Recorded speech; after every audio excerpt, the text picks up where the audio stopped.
the hunt I went on with my grandpa. He flew out to spend the holidays with us, so he wanted to go try this thermal hunting that me and one of his buddies have been talking about for a while. So we took him out, and this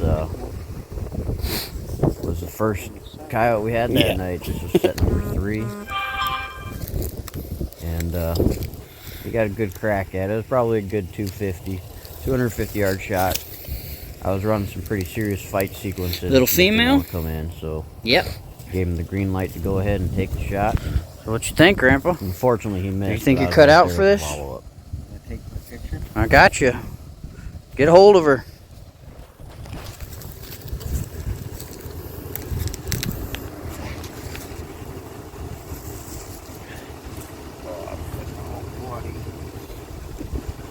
Here, that's good. Just look up. As soon as I drove it across my foot, I knew I got it. How's that look? Look good.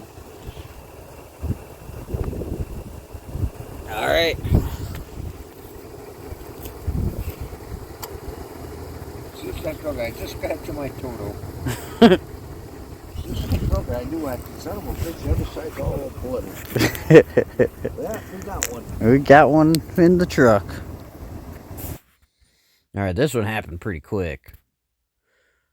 Managed to knock that one down. Was trying to line up the double. Got real close on that shot, and then right here I got pretty dang close. Right over the top of its head.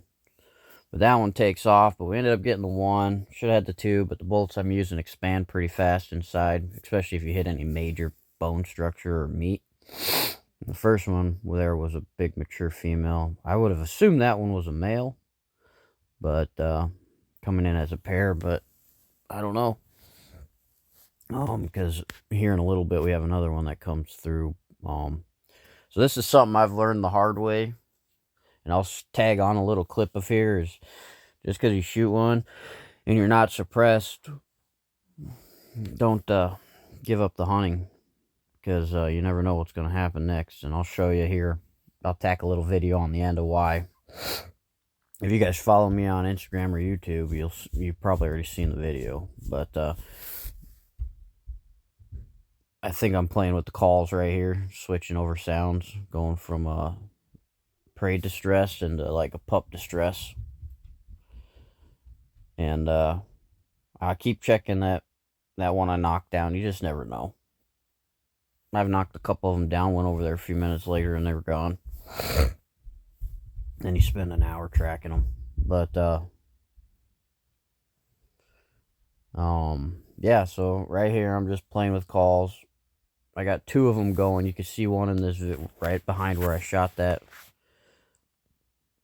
one there. But at some point I had something.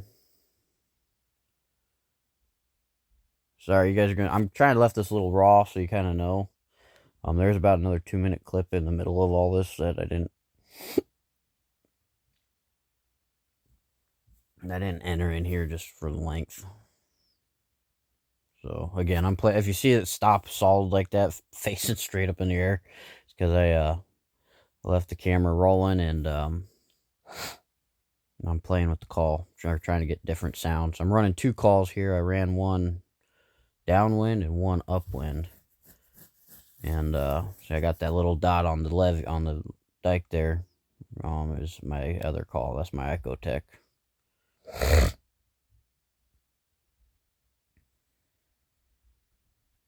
Now there's something that comes through down here eventually. Those are all raccoons. There's a lot of raccoons on this property, but it's a cattle farm. They're coming into calving season, so I wanted to hit this up before they put cows on this side, because this is usually where they run them for the calving season. So, but I sat this one other time this year, and I called in 5. So I just I'll go back out there. I'll probably end up going back out there here in the next week or so.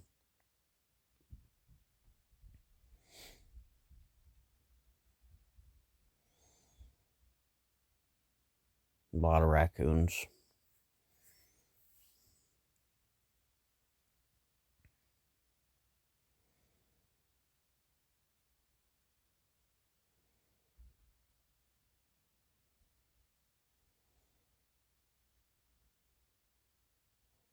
Yeah, I think I might have been a little bit better off if I wouldn't have tried to shoot at that one running off, but she was getting out pretty quick. Now, I think this is a coyote. I was thinking raccoon when I first seen it, but the more and more I watch the video, the more I think it's a coyote. You guys let me know. It slinks around like a coyote. And there's a nice big bottom. It's an open bottom in there. It's not super brushy. But you'll get a better view of him. I think that was a coyote. I just never really got a good, clear clarification on it. If it would ever stepped out on top of this levee here, I probably...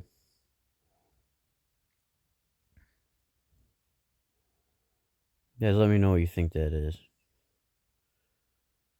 Could be a raccoon. Could it be a coyote? I try not to get hung up on like one thing I'm looking at, because I'm like, well, if he's coming in, he's coming in. But he never does come in, so...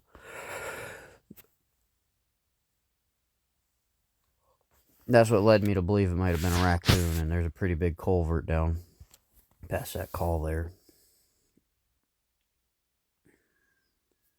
So right here, the wind's blowing right in my face.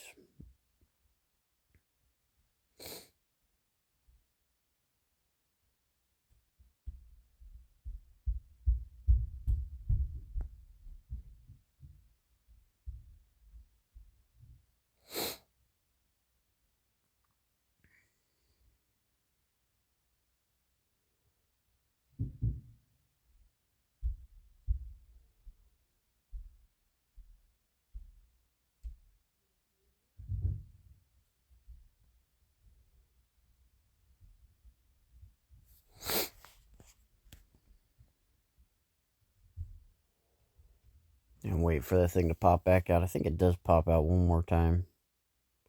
That's a raccoon coming down. It's really hard to tell with this scope. It's got good picture quality when they get into about 300. Anything past that or up in the trees where it's obscured a little bit.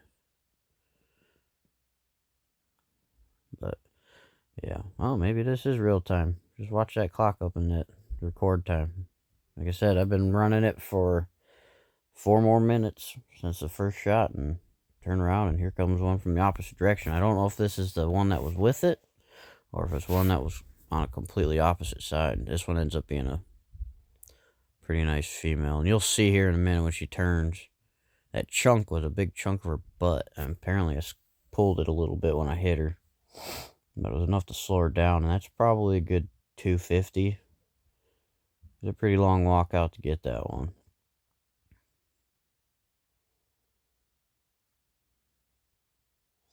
Thinking I was a little low on that shot. I thought I hit, but when I went up there, there's only 2 bullet holes.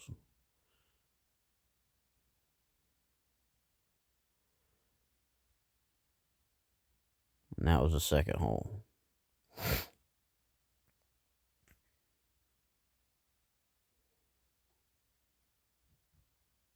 But yeah, I just making sure that was a pretty good poke, and I'm just making sure she's dead. So, I ended up sitting on this set for about another, I think, 5 or 10 minutes. And then I went and retrieved, and when I was retrieving, I thought I seen coyotes back this way, on that ridge line over there coming in. Because sometimes they'll wait until the sound stopped to come in, so when I was retrieving them, I glassed back, I had the gun with me, and so I sat back at the set for another 15 minutes. So altogether, I think I was here on this set for 45 minutes. I got a little nervous there when I turned around. I could barely see her when she laid flat, but that dot up there to the left is, that's her right there. This tells you there's quite a bit of little rolling terrain on that field, and that's how they could pop in out of nowhere.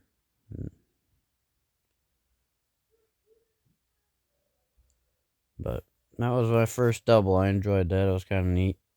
Learn a lot on that set, and it's taken years of, not years, but a couple months of trial and error. But there you go. I'm popping it off the thing, and we're heading out to get them. And so, sorry about that there. But here's a couple little clips of those two that we just shot there. So this was the first one. Yeah, I blew a big chunk right out of her, and then those are the follow-up shots. Finish her. But no, that one was a little female. And then here's the other one we shot right on the fence line next to the Fox Pro. Nice big female. She got skinned out. She was a good one. And here's the next. Here's a couple sets later. Took a minute to get into them. But I don't know. Sorry about all the background noise. But yeah, so I don't know if you guys seen those, but right here what happened was it kind of started raining a little bit. I don't know. The temperature was fluctuating enough to where it was causing it to blur out like this. And you'll see me try to figure it out here pretty quick. It just happened. And it was only about, I don't know, minute, 30 seconds of it. But I can't find a setting that works really well.